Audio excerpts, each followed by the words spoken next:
মাওয়ার এক্সপ্রেসের একদিকে পদ্মা নদী আর একদিকে ধলেশ্বরী নদী, এই মাঝখানে যে অঞ্চলটা সেটা পুরাটাই মুন্সিগঞ্জ এক তথা আমার শ্রীনগর থানা এবং সিরাজদিঘা থানা।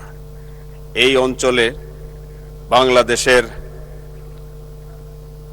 বিশেষ ব্যবসায়ী লোকজন বসবাস করে। আমাদের এইখানে পদ্মা নদীর হাজার হাজার একর চর জেগে আছে এবং ধলেশ্বরী নদীতেও অনেক চর জেগে আছে। এই অঞ্চলগুলোতে যদি ইপিজেড করা হয়, মিনি ইপিজেড, সেইখানে বিদ্যুৎ আমরা সোলারের মাধ্যমে ব্যবস্থা করতে পারবো, গ্যাসের প্রয়োজন হবে না। আপনি জানেন বিক্রমপুরের মানুষ ব্যবসায়ী, আমরা ব্যবসায়ীরাই এই ইপিজেডটা চালাইতে পারবো। আমি আশা করব আমাদের মন্ত্রী মহোদয়রা যদি চিন্তা করেন তাহলে এইখানে বিশেষ যুব সমাজের কাজের ব্যবস্থার সুযোগ করা হবে। আরেকটি বিষয় আমি আমার শিক্ষামন্ত্রীর প্রতি অনুরোধ করব, লিলি আল্ট্রাসফট সিরাম জেল, যা গভীর থেকে স্কিনে দেয় 3 গুণ সিরাম হাইড্রেশন। সিরাম জেল হাইড্রেশনে ব্রাইট থাকো সব সিজনে।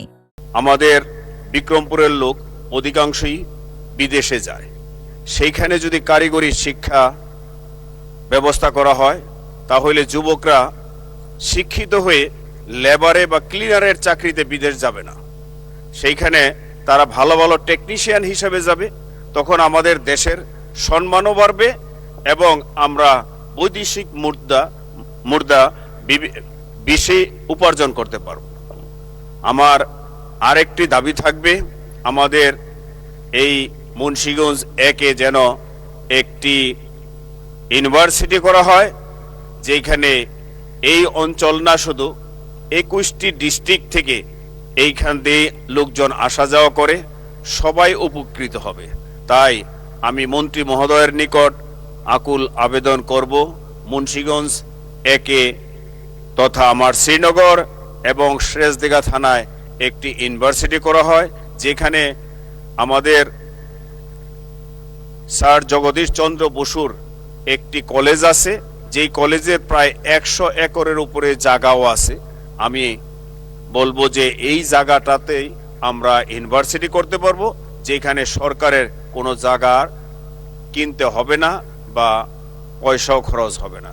তাই বিশেষ বিবেচনায় যদি এই ইউনিভার্সিটিটা করা হয় তাহলে দেশ এবং জাতি উপকৃত হবে। আর আপনি জানেন মুন্সিগঞ্জের বিক্রমপুরের লোকজন ব্যবসায়ী অধিকাংশ লোকই ঢাকা থাকে, তাই ঢাকা থেকে যখন শুক্রবারে বাড়িতে যায় এই অঞ্চলে অ্যাক্সিডেন্টের হার বেশি, যেহেতু একটি হাইওয়ে এক্সপ্রেস হয়েছে। এই এক্সপ্রেস দিয়ে প্রতিদিনই কিছু না কিছু অ্যাক্সিডেন্ট হতেই থাকে। এই হাইওয়ে এক্সপ্রেসে আমি অনুরোধ করব সরকারকে, আমার মন্ত্রী মহোদয়দেরকে, যে এইখান দিয়ে যেন কোনো ধরনের হোন্ডা বা ছোট যানবাহন চলাচল না করা হয়। আর এই হাইওয়ের পাশে যদি একটি 500 শয্যা বিশিষ্ট হসপিটাল করা হয় তাহলে এই অঞ্চলের এবং এই 21টি ডিস্ট্রিক্টের উপকার হবে। প্রায় 1 কোটি লোকের উপরে হবে এই হসপিটালের উপকৃত হবে। তাহলে ঢাকার উপরে যে মিডফুড মেডিকেলের চাপ পড়ে সেই চাপটা অনেকাংশই কমে যাবে। তাই আমি অনুরোধ করব, মাননীয় প্রধানমন্ত্রীর দৃষ্টি আকর্ষণ করব, যদি তিনি বিবেচনায় নেন এইখানে একটি হসপিটাল খুবই প্রয়োজন, যেহেতু আমরা খুব ঢাকার সন্নিকটে। তাই ঢাকাকে একটি জঞ্জাল অথবা চাপ থেকে মুক্ত করার জন্য এই অঞ্চলে হসপিটালটা বিশেষ গুরুত্বপূর্ণ।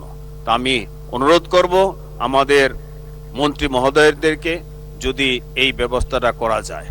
আর আমি আরো অনুরোধ করব, আমাদের অঞ্চলে আপনি জানেন মুন্সিগঞ্জ মানে ধানের শীষ। এইখানে যেহেতু প্রতিটা সিটি বিএনপির ছিল বিগত দিনও, এখনো আছে, তাই বিগত স্বৈরাচারী সরকারের আমলে উন্নয়ন কাজ হয় নাই বললে চলে। তা এর জন্য আমাদের বাজেট একদম খুবই কম। আমি পরবর্তীতে অনুরোধ করব আমাদের এলজিআরডি এর মিনিস্টারদেরকে যে এইখানকার বাজেটটা যেন তুলনামূলক একটু বেশি রাখা হয়, যেহেতু এইখানকার রাস্তা করতে গেলে প্রায় 10 ফিট মাটি ফালাইতে হয়। লিলি আল্ট্রাসফট সিরাম জেল, যা গভীর থেকে স্কিনে দেয় 3 গুণ সিরাম হাইড্রেশন। সিরাম জেল হাইড্রেশনে ব্রাইট থাকো সব সিজনে।